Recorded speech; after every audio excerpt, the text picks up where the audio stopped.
भाई जो गुरु वचन पे डट गए, कट गए फंड 84 के। टॉपिक पर जो पुस्तक है मुसलमान नहीं समझे ज्ञान कुरान, जिसमें भगत शहजाद खान ने जब वो पुस्तक पढ़ी, जो पुस्तक सतगुरु रामपाल जी ने लिखकर समाज में बंटवाई, भक्ति सौदागर को संदेश, वर्तमान में जिसे ज्ञान गंगा कहा जाता है, तो जब भगत शहजाद खान ने उस पुस्तक में पढ़ा कि सूरत फुरकानी 25 आयत नंबर 52 से 58 में क्या लिखा हुआ है, उसकी आंखें फटी की फटी रह गई। उसने तुरंत कुरान शरीफ, कुरान मजीद मंगवाई और अपनी आंखों से देखा वही आयत, वही नंबर, और उसने तुरंत सतगुरु रामपाल जी से जाकर दीक्षा ले ली। फिर मैंने उस चीज को नोट किया, उस चीज पर गौर किया और फिर कुरान शरीफ हिंदी में लेकर आया और वो बातें मिलान की, वैसे का वैसे ही सब कुछ मिला। तो ये सब देखकर मेरा दिमाग घूम गया, दिमाग हिल गया भगत शहजाद खान का कि मुसलमान धर्म के मुल्ला मौलवी काजियों ने हमें कहां नरक में डाल रखा था, गहरे अंधेरे कुएं में डाल रखा था। हम तो अल्लाह के आसपास भी नहीं हैं, हम तो शैतान की इबादत कर रहे हैं, काल की इबादत कर रहे हैं। पूरा मुसलमान समाज उस डुप्लीकेट अल्लाह को ओरिजिनल अल्लाह मान के उसकी इबादत कर रहा है। फिर मैं सोचने लग गया कि यह ज्ञान और एक हिंदू समाज के आदमी के पास, कलाम पाक का ज्ञान एक हिंदू समाज के व्यक्ति के पास कैसे आया? भाई ये हिंदू समाज का व्यक्ति नहीं है, उस ओरिजिनल अल्लाह का, कबीर अल्लाह का कोई समाज नहीं है। वो तो हम झूठे समाज के रंग में रंगे लोगों को भक्ति समझाने के लिए यहां पर इंसान रूप में प्रकट होने की लीला करता है। अब किसी न किसी समाज में तो उसको प्रकट होना पड़ेगा। और सबसे पहला जो समाज है, सबसे पहला जो धर्म है यहां का, इस डुप्लीकेट अल्लाह का जो सबसे पहला धर्म है वो है सनातन धर्म। और सनातन धर्म में वेदों को सर्वश्रेष्ठ ग्रंथ कहा जाता है। इसलिए उस कादर अल्लाह ने हिंदू धर्म में प्रकट होने की लीला की, क्योंकि हिंदू समाज ज्यादा बड़ा है, हिंदू समाज ज्यादा है। वो लोग जल्दी से उनकी बातों को स्वीकार करेंगे और उनके फॉलोवर बनेंगे। फिर धीरे धीरे दूसरे समाज के लोगों को भी समझाया जाएगा। क्योंकि मुस्लिम समाज में जितनी धर्म के प्रति जो कट्टरता है वो हिंदू समाज में नहीं है।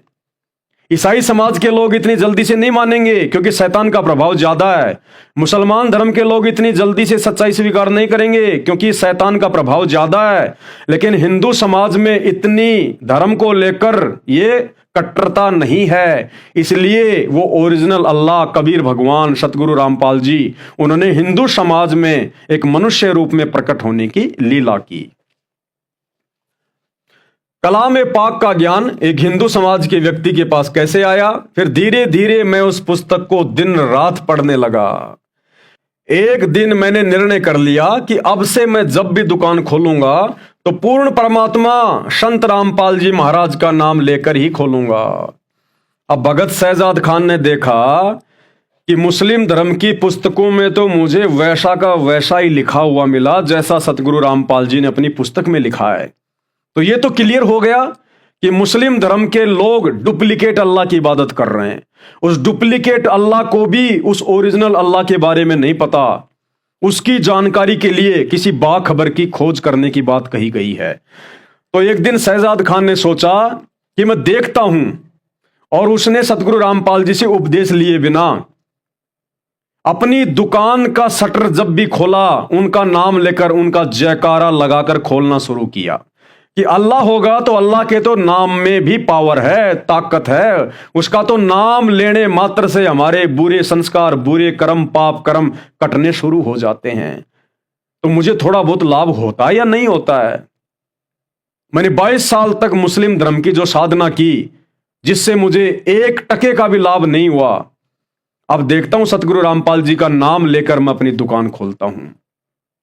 अगर वास्तव में यही रहम दिल अल्लाह है, रहमत वाला है, बड़ा मेहरबान है, तो जरूर मुझे कुछ न कुछ तो लाभ देगा, मुझे कुछ न कुछ तो साथ देगा, मेरे विश्वास को बढ़ाएगा। तो उसने अपनी दुकान का ताला खोलने से पहले सतगुरु रामपाल जी महाराज का, यानी पूर्ण परमात्मा अल्लाहू अकबर का जयकारा लगाना शुरू कर दिया। नया नया हॉस्पिटल था, तो मैं जब भी दुकान खोलता था तो संत रामपाल जी महाराज का नाम लेकर खोलता। फिर धीरे धीरे संत रामपाल जी महाराज जी की दया से मेरी दुकान भी प्रोग्रेस होने लगी। नाम दीक्षा लेने के बाद जब मैं संत रामपाल जी महाराज के दर्शनों के लिए गया तो मैंने कहा कि मालिक, मैं इतने दुखों से उबरकर यहां पर आया हूं, आया नहीं लाया गया है। ये हमारी कमजोरी होती है, ये हमारी नादानी होती है जो हम इस प्रकार की बातें उस अल्लाह के सामने करते हैं। आया नहीं, जीव की औकात नहीं है कि वो अल्लाह के दरबार में आ जाए। अल्लाह उस आत्मा को प्रेरणा करके 100 प्रकार के झंझटों से बाहर निकाल के धर्म और जातियों की जंजीरों को तुड़वाकर वो कादर, वो ओरिजिनल समर्थ अल्लाह उस आत्मा को अपने चरणों में, अपने दरबार में लेके आता है।